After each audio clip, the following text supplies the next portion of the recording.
இப்போ நம்ம குடல் குழம்பு வைக்க போகிறோம். அது நம்மளே கையினால் பண்ண போகிறோம். அந்த வீடியோ தான் பார்க்க போகிறோம். எல்லோரும் வாங்க வீடியோக்குள்ளே போகலாம்.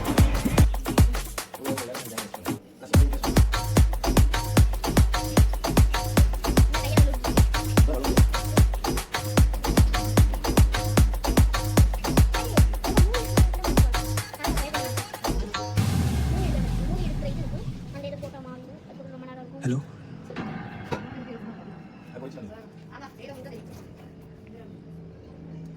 हेलो किस कलर की चड्डी पहने हो? कवर பண்ணு பின்னாடி ஆட்டுடைய குடலை எப்படி சுத்தப்படுத்துறது? ஆட்டுடைய குடலை வந்து நம்ம வாங்கிட்டு வந்துடுவோம். அதை போட்டு தந்துடுவாங்க, கட் பண்ணி தந்துடுவாங்க. அவங்க கடையில் க்ளீன் பண்ணி தருவாங்க. பட் அதோடு நம்ம அப்படி வேக வச்சு அப்புறம் நம்ம குழம்பு வச்சு சாப்பிட்டோம்னா அதில் வந்து சரியாக க்ளீனே பண்ணியிருக்க முடியாது. அதனால் நம்ம என்ன பண்ணணும்னா ஸ்பெஷலாக வீட்டில் நான் பண்ணிகிட்ருக்க மாதிரி ஸ்பெஷலாக ஒரு டியூப்பாக இருக்கும். டியூப்பாக இருக்கிறத மேக்ஸிமம் பரட்டி போட முடிஞ்சால் பரட்டி போட்டு நல்லா பைப்பில் பிடிச்சி நல்லா நீட்டாக க்ளீன் பண்ணி டர்க்கி டவல் மாதிரி ஒரு ஐட்டம், அதையும் நல்லா சின்ன சின்ன பீசஸாக கட் பண்ணி வச்சுருப்பாங்க. அதையும் நீங்கள் நிதானமாக ஒவ்வொரு பீஸாக எடுத்து வாஷ் பண்ணி எடுக்கணும். எவ்வளோ அளவுக்கு நம்ம க்ளீனாக வாஷ் பண்ணுறோன்னா ஒரு 7-8 தடவை பண்ணோன்னா அதில் உள்ள அந்த தேவையில்லாத அந்த ஸ்மெல் எல்லாம் போயிடும். அதில் உள்ள அசடுகள் எது இருந்தாலுமே வெளியே வந்துடும்.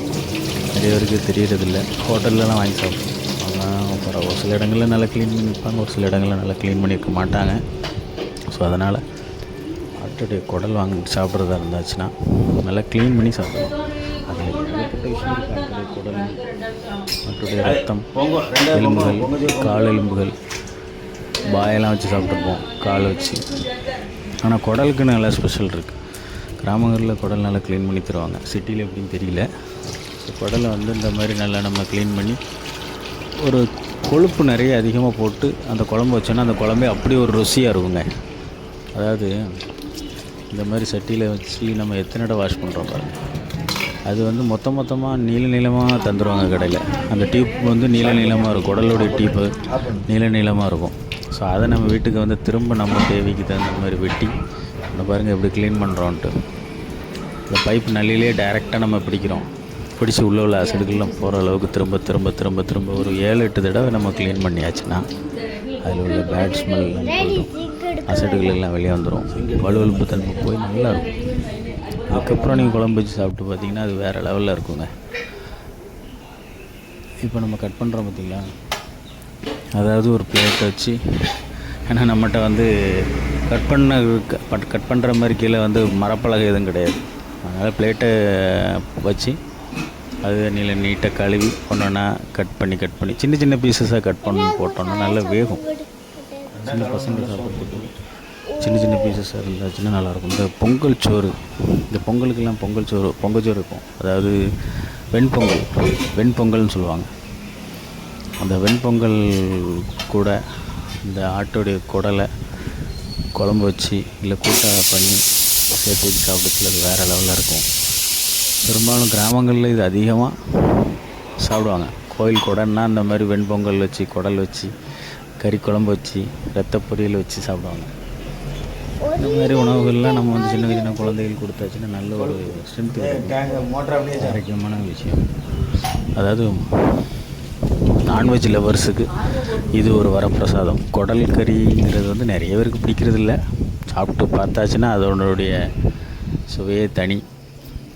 எப்படி நம்ம நிதானமாக ஒன்றா கட் பண்ணி, நீங்கள் ஆக்சுவலாக இந்த வீடியோவில் என்ன நம்ம காமிக்கிறோன்னா எப்படி க்ளீன் பண்ணணும், எப்படி கட் பண்ணணும், இதுதான் அதிகமாக நம்ம இந்த வீடியோவில் காமிச்சிருக்கோம். எதுக்காகனா நிறைய பேருக்கு க்ளீனிங்கே தெரியாமல் அதை க்ளீன் பண்ணணுன்றதுக்கு பயந்து போய் ஐயோ இது கஷ்டமாக இருக்கும், இது வந்து வாடை அடிக்கும், நாற்றடிக்கும், இது க்ளீன் பண்ண முடியாது, அசடெல்லாம் வெளியெடுக்க முடியாது அப்படின்னு பயந்து போய் எல்லாருமே இதை வந்து சாப்பிடாமலே அந்த சுவையை அனுபவிக்காமலே இருக்காங்க.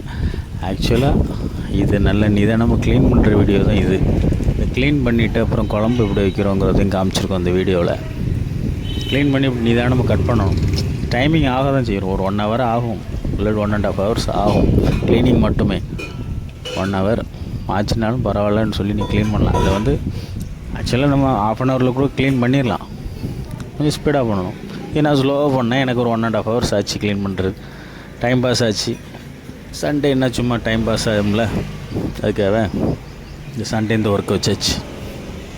இதான் நம்ம இப்போ கட் பண்ணி இந்த கொழுப்புகளையும் சின்ன சின்ன பீசஸாக கட் பண்ணி போட்டாச்சுன்னா, குழம்புல கொதிக்க விட்டாச்சுன்னா கொழுப்பு எல்லாமே கரைஞ்சி குழம்பு இன்னும் ருசி கொடுக்கும். எண்ணெய் மிதக்கும்பாங்க, குடல் குழம்புல வந்து எண்ணெய் மிதந்தால் அதோட டேஸ்ட்டே வேறு லெவலில் இருக்கும்.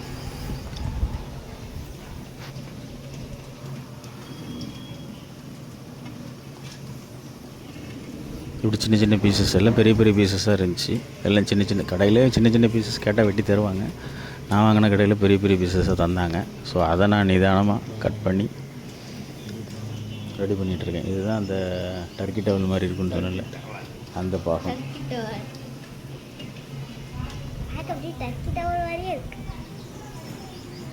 இது கட் பண்ணக்கு அப்புறம் கூட ஒரு 2 தடவை நிதானமாக க்ளீன் பண்ணேன். அதுக்கு ஒரு நல்லா இருந்துச்சு.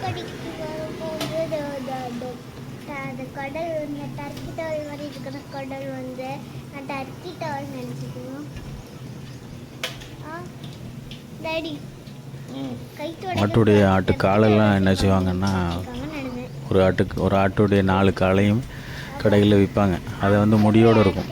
அதை நம்ம தீயில் போட்டு வாட்டி, தணல் போட்டு தீயில் போட்டு வாட்டி எடுப்போம். வாட்டி எடுத்து அப்புறம் அந்த முடியெல்லாம் ரோமத்தெல்லாம் நல்லா கத்தி வச்சு சுரண்டி எடுத்து அதில் உள்ள தோலில் இருக்கிற முடி அவ்வளோ கம்ப்ளீட்டாக எடுத்துருவோம். எடுத்து அப்புறம் அதை கட் பண்ணி அந்த குழம்பெல்லாத்தையும் வெளியே கழட்டி எடுத்து குழம்புன்னு சொல்லுவாங்க. காலுடைய நம்மளுடைய பாதம் இருக்கு இல்லையா, அதே மாதிரி ஆட்டுக்கு வந்து பாதத்தை குழம்புன்னு சொல்லுவோம். அந்த குழம்பெல்லாம் கழட்டி எடுத்துருவாங்க. வேலை ஷெல் மாதிரி இருக்கும். அதை கழட்டி எடுத்துட்டு அதுக்கப்புறம் அதை நல்லா கட் பண்ணி நல்லா க்ளீன் பண்ணி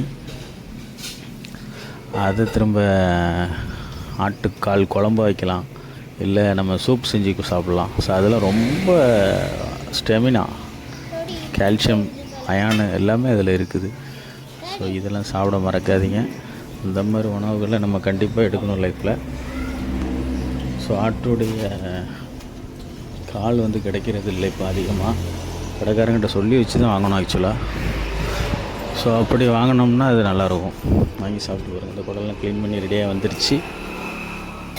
இப்போ குக்கரில் ஏற்றியாச்சு. ஏற்றினதும் ஸ்டார்டிங்கில் மஞ்சள் தூள் போட்டாச்சு. மஞ்சள் தூள், சால்ட் தேவையான அளவு, உங்களுக்கு எவ்வளோ தேவையோ அவ்வளோ அளவுக்கு போடுங்க. அதை க்ளீன் பண்ணோன்னா முதல்ல இருந்ததுக்கும் க்ளீன் பண்ணதுக்கப்புறம் இந்த குடலுடைய பார்க்குறதுக்கு எப்படி இருக்குது குடல், ஆட்டோடைய குடல் வந்து பார்க்குறதுக்கு அழகாக இருக்கா, சுத்தமாக இருக்கும். அந்த ஸ்மெல்லெல்லாம் போயிடும், பார்க்குறதுக்கு ஒயிட் ஆயிரும்.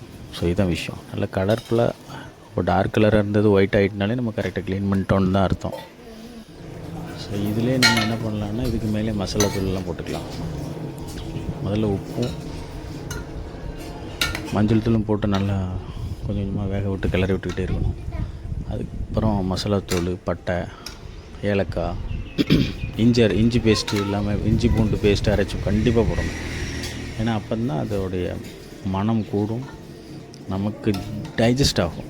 இஞ்சி பூண்டு வந்து இஞ்சி சாறு எடுத்து நம்ம கிராமங்கள்லேயோ சிட்டிலேயோ வாரம் ஒரு நாள் நம்ம வந்து சாறு எடுத்து குடிப்போம். இஞ்சி பூண்டெல்லாம் அதிகமாக நம்ம குழம்புகளில் சேர்த்து சாப்பிடுவோம். இதெல்லாம் எதுக்குன்னா, நம்ம வயிறை வந்து ஒரு சீரமைப்பாக வச்சுருக்கோம். இஞ்சி பூண்டெல்லாம் அரைச்சி நல்லா மிக்சியில் போட்டு நல்லா அரைச்சி அதை பேஸ்ட் ஆக்கி அதிகமாக உள்ளத்துக்கு போடணும். அது போக இதில் தேங்காய் அரைச்சி போடுவாங்க. சிலர் பால் எடுத்து ஊற்றுவாங்க. தேங்காய் அரைச்சி போட்டால் அது ஒரு டேஸ்ட், பால் எடுத்து ஊற்றினா அது ஒரு டேஸ்ட். அரைச்சி போட்டால் குழம்பு கட்டியாகும், பால் எடுத்து ஊற்றினா குழம்பு தண்ணியாக இருக்கும். நமக்கு கட்டியாக வேணும்னா அரைச்சி போட்டுடணும். தேங்காய் வந்து திக்காக அந்த சக்கையோடு சேர்த்து போடணும். நமக்கு குழம்பு நல்லா தண்ணியாக வேணும்னா தேங்காவை அரைச்சி அதை 2 அரிப்பில் போட்டு அரிச்சு எடுத்து பால் எடுத்து தண்ணியை வைத்து ஊற்றலாம். ஸோ இப்படி போட்டதுக்கப்புறம் நல்லா கண்டென்ட்டெல்லாம் போட்டு மிக்ஸ் பண்ணி வச்சுட்டு குக்கரை மூடி வேண்டிதான்.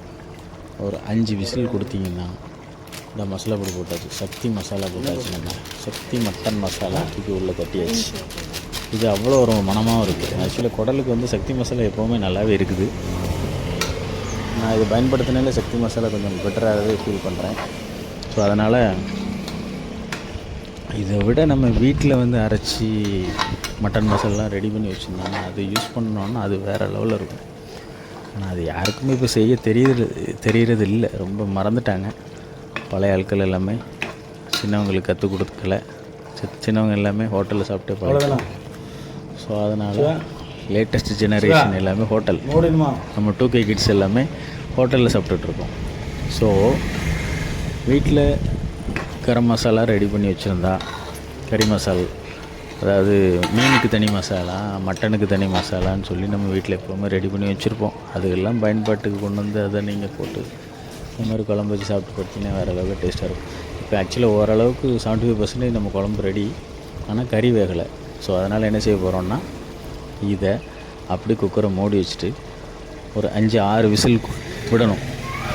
5-6 விசில் நீங்கள் விட்டுட்டிங்கன்னா அதுக்கப்புறம் இது என்னென்னா முதல்ல நல்லா கிண்டி பார்த்துக்கிடணும். எனக்கு கறி எப்படி கீழே எதுவும் பிடிச்சிருக்கா என்னங்கிறதுக்காக கிண்டி பார்த்துட்டு நம்ம கொஞ்சம் தண்ணி லைட்டாக ஊற்றி பெருக்கிக்கலாம். இதில் தண்ணி ஊற்றி பெருக்கினா தான் குழம்பு அதிகமாக வரும். அதனால் இந்த கலவை கூட தண்ணி ஊற்றி அதை ஒரு கிண்டி இந்த மாதிரி மூடி வச்சிடறாங்க. பாருங்க, தட்டில் பரிமாறியாச்சு.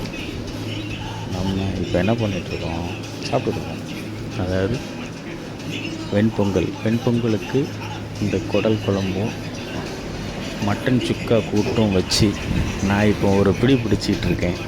உங்களுக்கு இதே மாதிரி சமைச்சு ருசித்து சாப்பிட்டு பார்க்கணுன்னு நினச்சிங்கன்னா நான் சொன்ன டிப்ஸ் படி ஃபாலோ பண்ணுங்க. குழம்பு ஓஹோ ஆகான்ருக்கும். நான் இந்த குழம்பு மறக்கவே முடியாது, அந்தளவுக்கு பக்காவான எக்ஸ்பீரியன்ஸ் நான் சமைச்சது. ஸோ இதை நான் ட்ரை பண்ணி பார்த்தேன். ஸோ ராம் தினேஷ் பேஷனை தொடர்ந்து